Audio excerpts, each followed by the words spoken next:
Hello, lovely people. Welcome to the Mini Shells podcast, your place for nuggets of insights, wisdom, and experiences about life and everything within. Hope it sparks joy among us all. And I'm your host, Lishamni Nadeshan. Let's carry on with it, shall we? This is going to be a part 2 of the parent-child relationship that we already talked about. So, children, when they grow up, are very sensitive to their environment. They are so observant and they are slowly starting to develop their own opinions and characters. They pick up their cues from their immediate environment and the people in it. Even before going to school, children acclimatize with an environment comprised of their parents. Their opinions, behaviors, coping mechanism, reactions and attitudes, all of it starts to be formed by their interactions with their parents and siblings.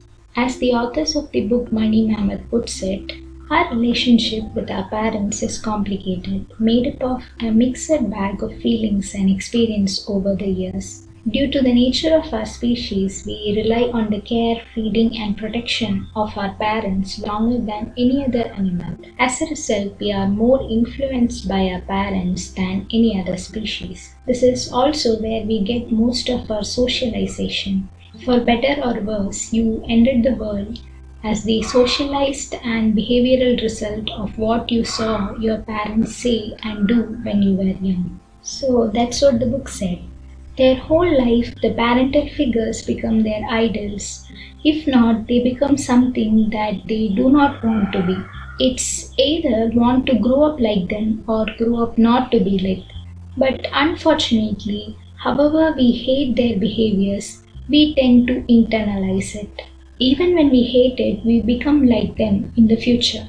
Because that is the closest example we have seen throughout our whole life. We require immense self-regulation and self-awareness to actually break the cycle. Most probably, they are the reason we get to have everything that we have now, including our trauma. All the good and bad somehow has been absorbed by us like sponges absorb water. Most parents really mess up their kids, and children had to reparent them completely in order to become even functional adults. So if you have your parents to blame for your bad behavior, unfortunately they have their own parents to blame, and your children will have you to blame for their trauma or difficulties that they faced in their life.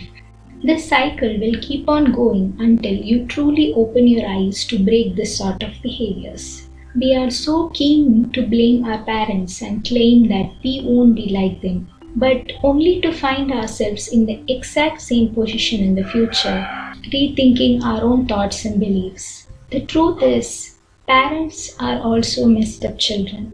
Once I started becoming an adult, the one thing that I figured out is that no one has figured out anything at all. They just go by their life. So I have a quick backstory here. I wrote the script for this podcast around 3 to 4 weeks ago, but it felt kind of incomplete, so I just left it. Randomly, after a few days, I read a few pages of a book called You Can Heal Your Life by Louise Hay.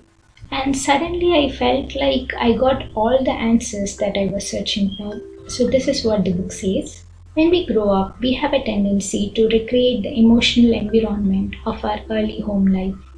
This is not good or bad, right or wrong. It is just what we know inside as home.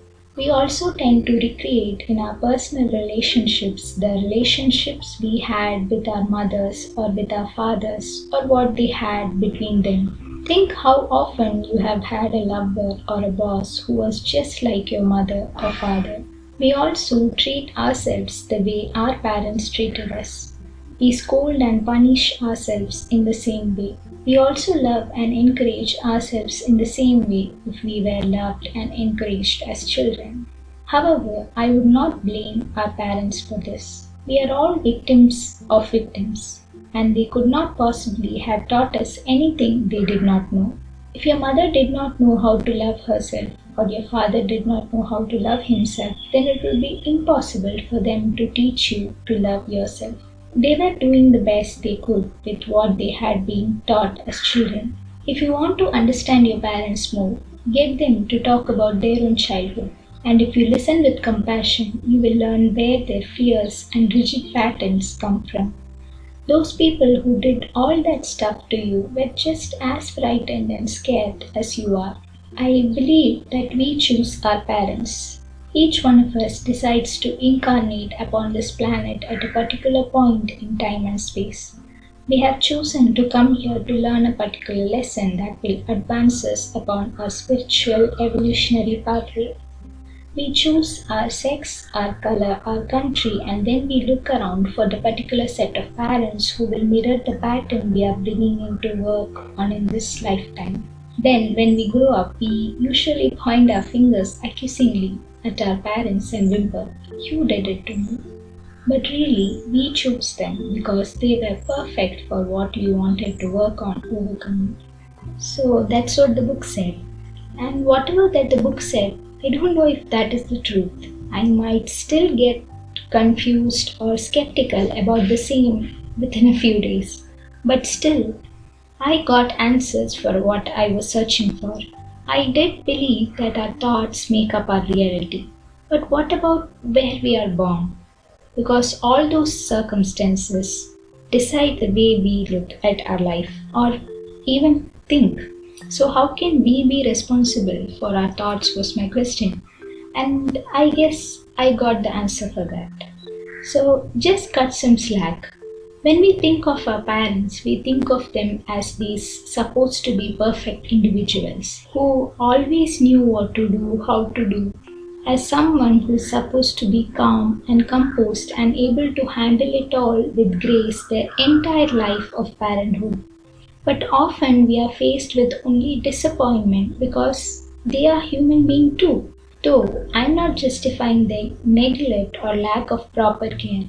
But of course, children can be really tough to manage.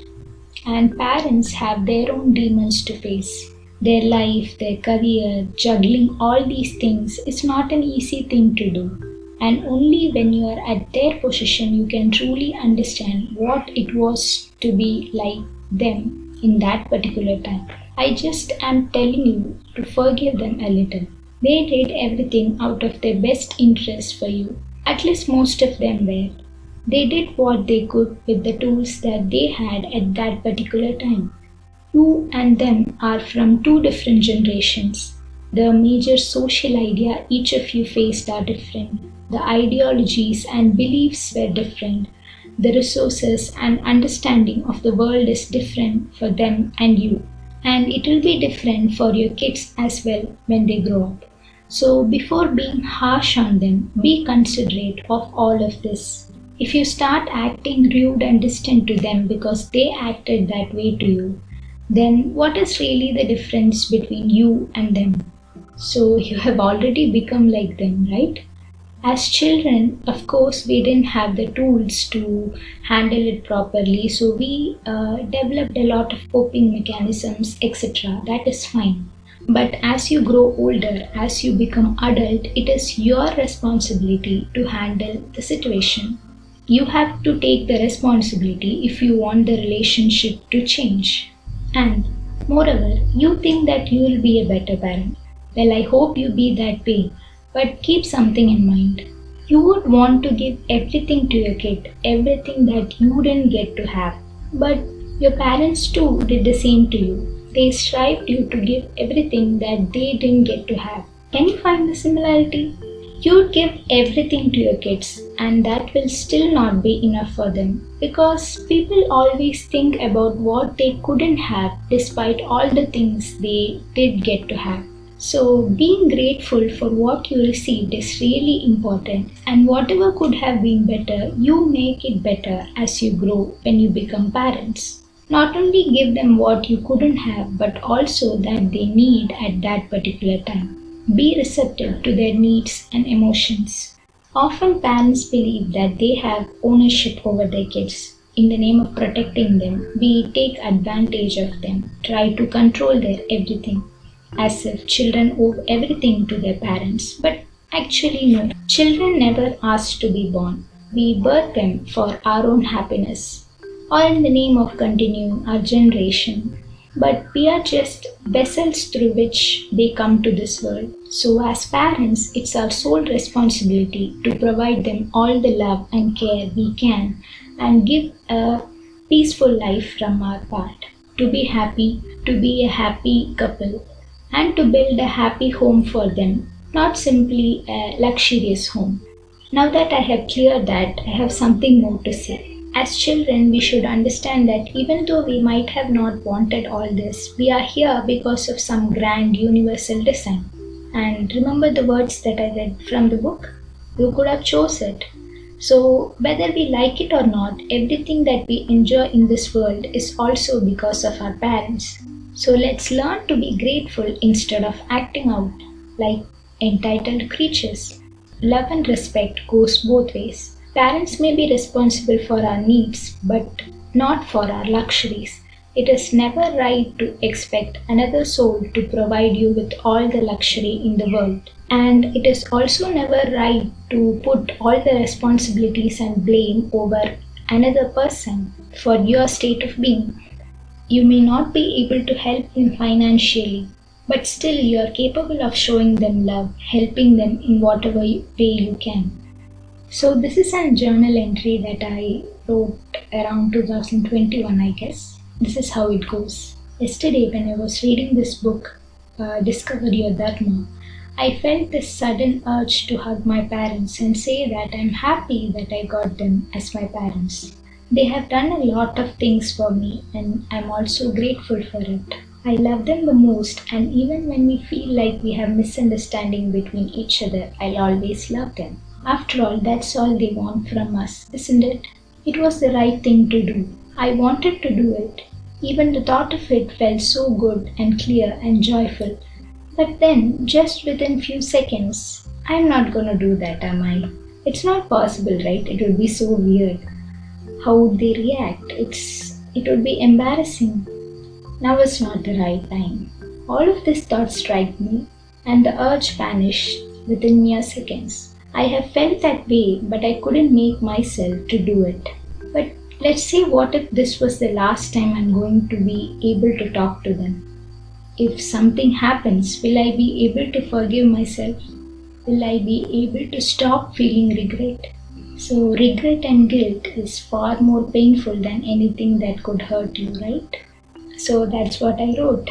It's true, isn't it? They are not going to be here forever. Until they live, we keep blaming about them, only to miss them afterwards.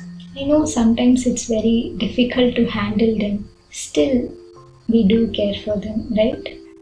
So that's all for today's episode. I just want you to think upon what I had said. I hope it would help in creating a new perspective on this thing. So learn to love yourself and learn to love others as well.